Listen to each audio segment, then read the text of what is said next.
Shalom, selamat malam Bapak Ibu yang terkasih dalam Tuhan Yesus. Puji Tuhan kalau malam hari ini kita bisa bertemu lagi di dalam persekutuan KPK walau melalui online. Saya harap Bapak Ibu dan Saudara semua dalam keadaan sehat dan selalu diberkati oleh Tuhan.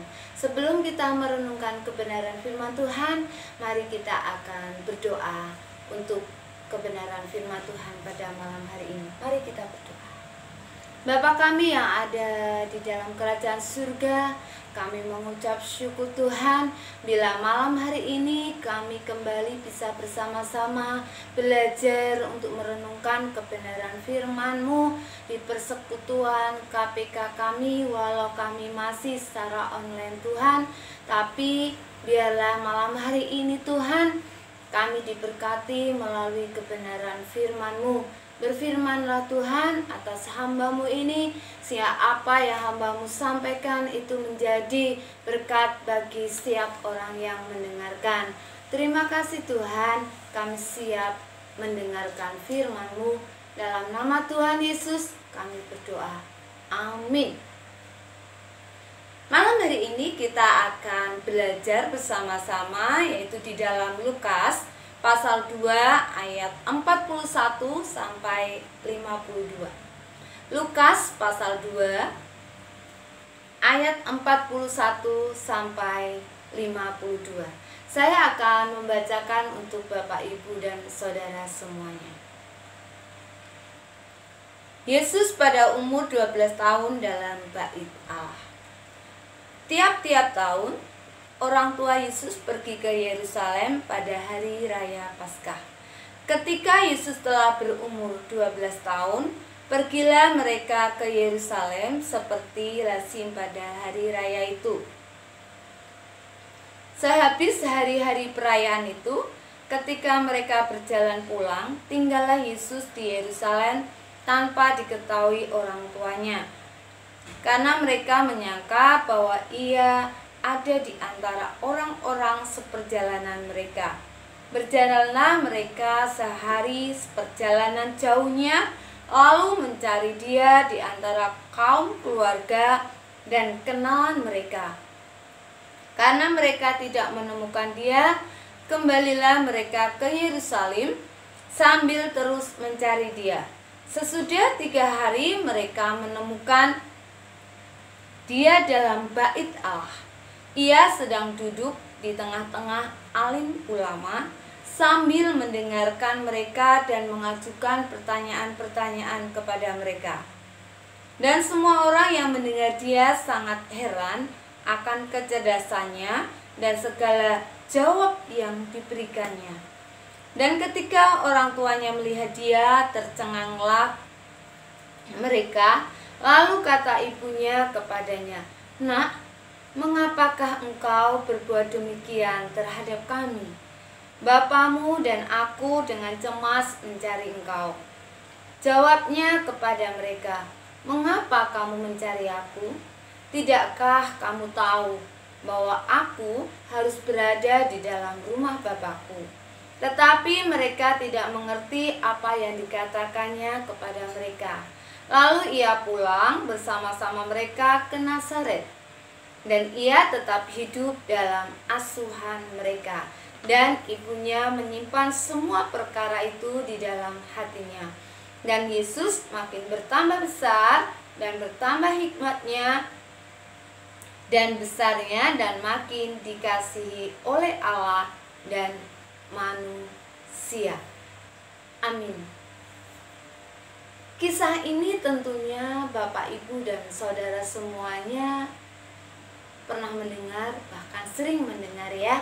Dimana kisah ini menceritakan Tuhan Yesus pada umur 12 tahun ikut orang tuanya, diajak orang tuanya ke Yerusalem untuk merayakan perayaan. Nah, kemudian waktu ketika mau pulang ke Nazaret, apa yang terjadi? Tuhan Yesus ketinggalan ya. Kok bisa ya? Kenapa sampai Tuhan Yesus ini bisa tertinggal? Nah, untuk menjawab ini perlu kita harus pahami kondisi budaya saat itu, bagaimana di dalam budaya Yahudi umur 12 sampai 13 tahun itu adalah usia akil balik, di mana seorang laki-laki, seorang anak laki-laki akan menjadi anak laki-laki dewasa. Tentunya ini ditandai dengan sebuah upacara, yaitu upacara bar mitzvah. Bar itu artinya anak, mitzvah itu artinya hukum. Jadi upacara bar mitzvah adalah upacara di mana seorang anak laki-laki akan bertanggung jawab sendiri dalam di hadapan hukum Taurat. Jadi upacara ini mempunyai arti bahwa seorang anak laki-laki itu akan mempunyai tanggung jawab sendiri atas hukum Taurat. Kalau sebelumnya segala dosa perbuatan anak ini ditanggung orang tuanya, tapi setelah mengikuti upacara ini, semua perbuatan ataupun dosa anak laki-laki ini akan dipertanggungjawabkan dirinya sendiri oleh sang anak tersebut. Nah, keluarga kudus tinggal di Nazaret yang jaraknya ya sangat cukup jauh bagi saya ya, karena 150 km dari Yerusalem. Kurang lebih dalam untuk berjalan kaki harus ditempuh 6 hari. Cukup jauh ya. Kalau naik mobil, motor ya mungkin dekat. Tapi zaman dahulu Bapak Ibu yang terkasih dalam Tuhan, tidak ada belum ada alat transportasi secanggih sekarang ya. Belum ada mobil, anggota, bahkan motor belum ada. Semua mereka lakukan dengan jalan kaki. Bahkan menurut pemikiran saya, jalannya pun nggak sebagus sekarang, nggak semulus sekarang ini. Penerangannya pun nggak seperti sekarang ini tentunya. Buktinya mereka berangkat berkelompok-kelompok, 50 keluarga sama-sama, bareng-bareng berjalan mereka bersama-sama. Dan tidak singkat perjalanan mereka, 6 hari 6 malam mereka tempuh untuk mencapai Yerusalem. Mereka berbondong-bondong ke sana untuk merayakan suatu perayaan. Nah, perjalanan mereka pun rupanya diatur juga.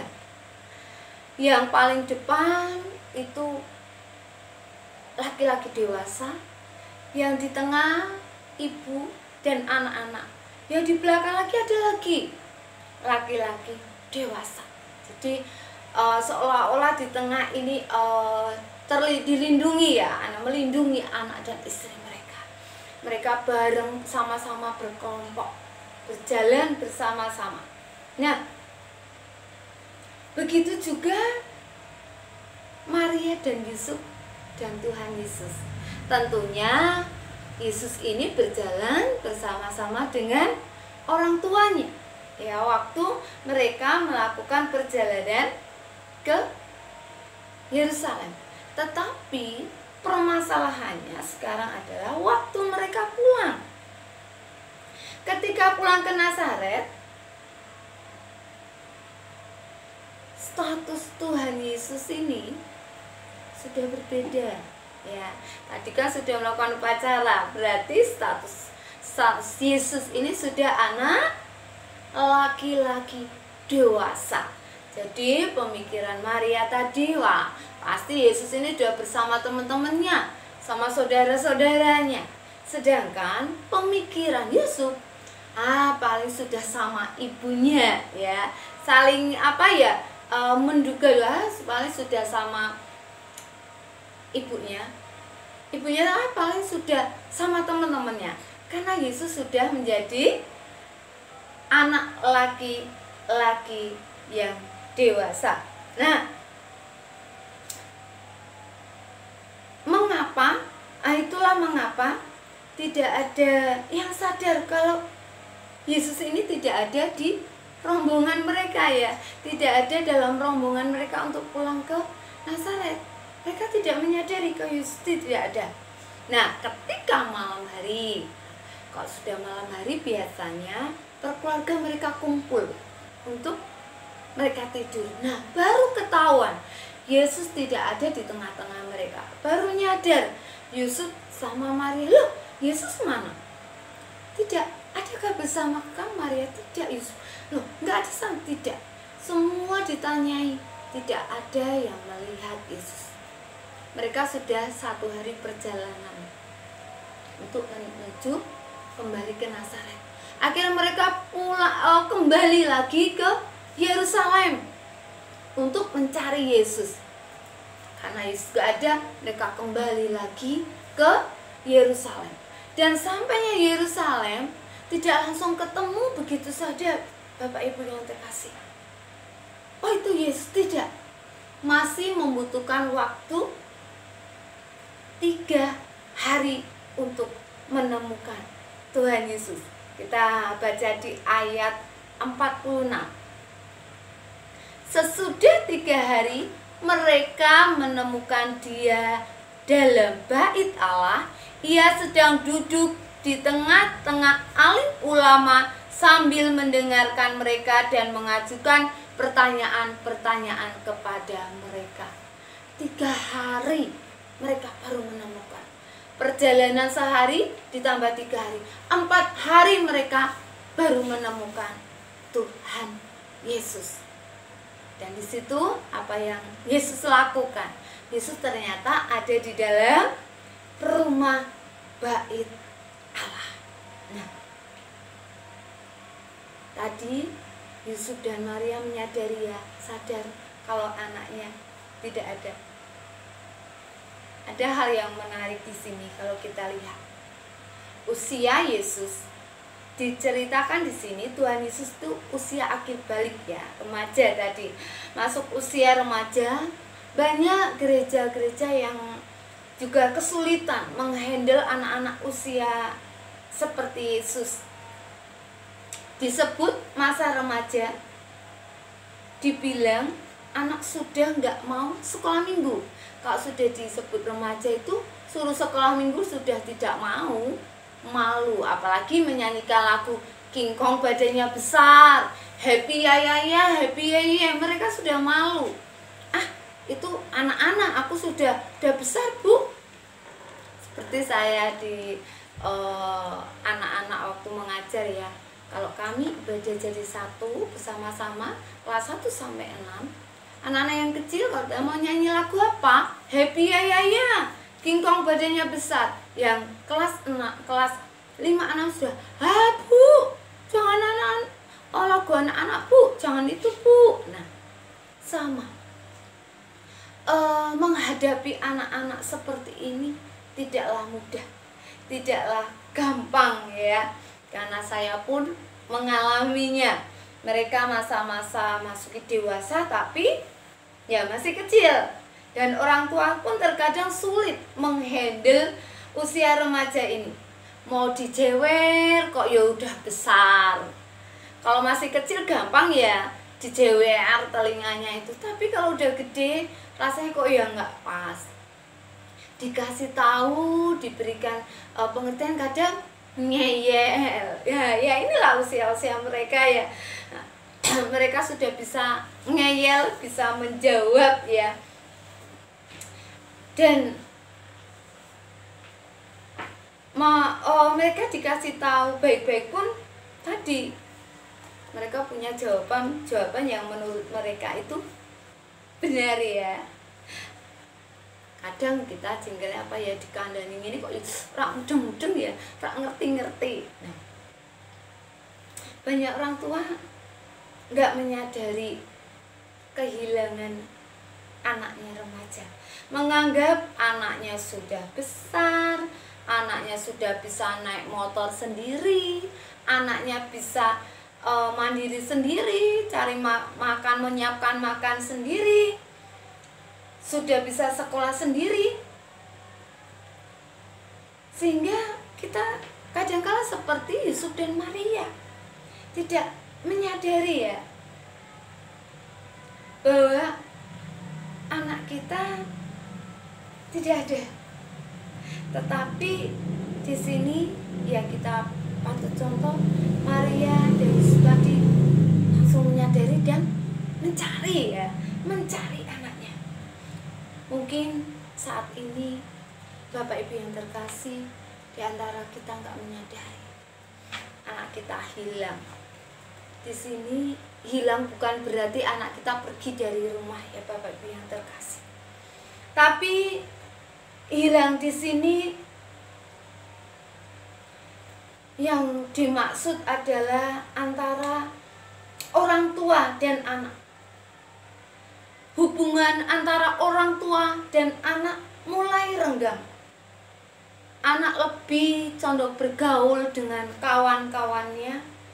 Anak sudah tidak lagi peduli ketemu dengan orang tuanya, bahkan ngumpul bersama-sama, makan bersama, berbincang bersama dengan orang tuanya. Begitu juga orang tua yang penting wis kei jajan selesai, kasih uang selesai. Kadang juga orang tua sudah mungkin nggak peduli lagi kue nyang gereja apa ora, kue berdoa apa urung mau arep turu, kue maca Alkitab apa urung. Nah, kadangkala kita nggak menyadari seperti itu. Kadangkala kita tidak memperdulikan kerohanian anak kita karena tadi menganggap mereka sudah besar. Padahal Bapak Ibu yang terkasih, kalau kita mengajari anak-anak kita, kita peduli kerohanian mereka dari kecil, itu akan lebih bagus, lebih baik. Anak kita akan semakin mengenal Tuhan. Saya sering menanamkan hal ini kepada anak-anak saya.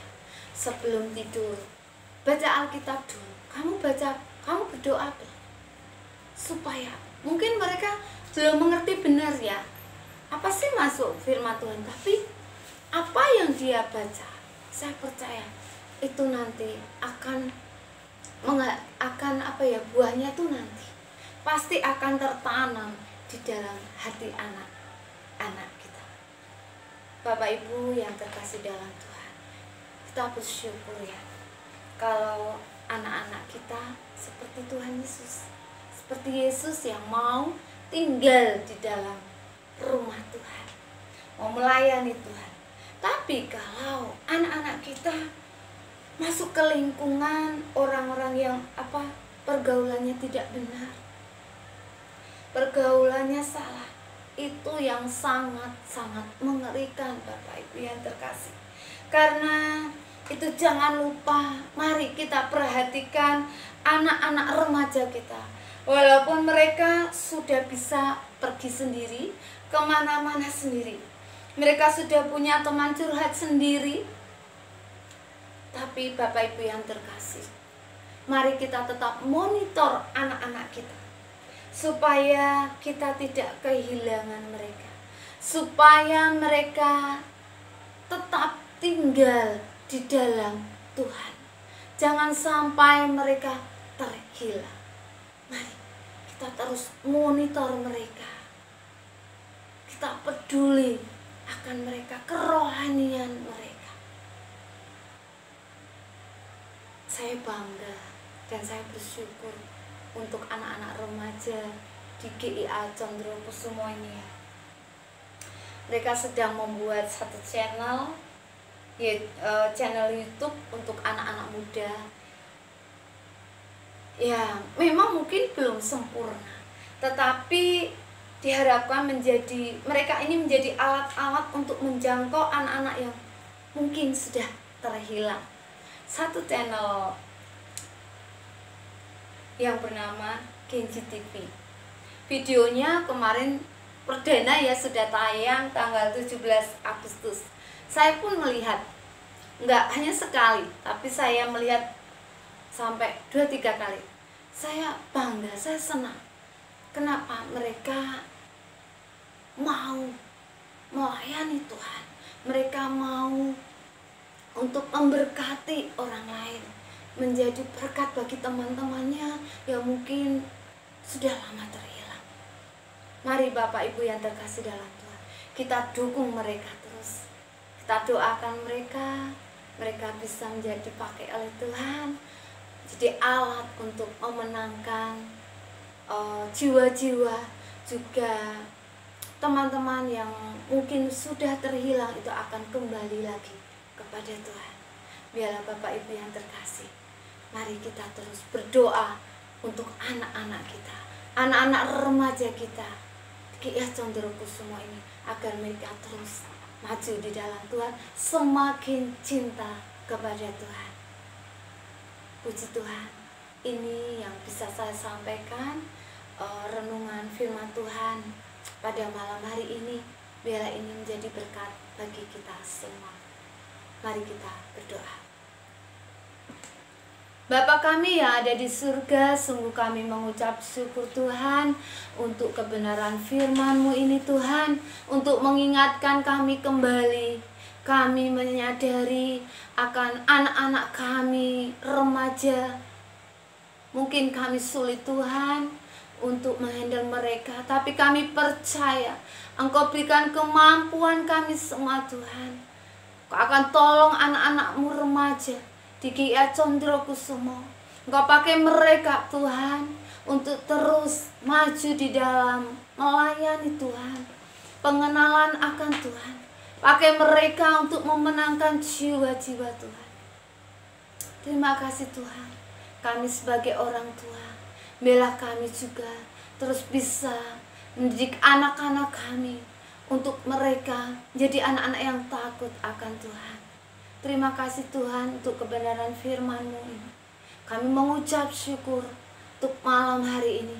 Engkau telah berfirman untuk kami, dan Roh Kudus-Mu terus bekerja atas kami. Hanya di dalam nama Tuhan Yesus kami berdoa dan mengucap syukur. Haleluya.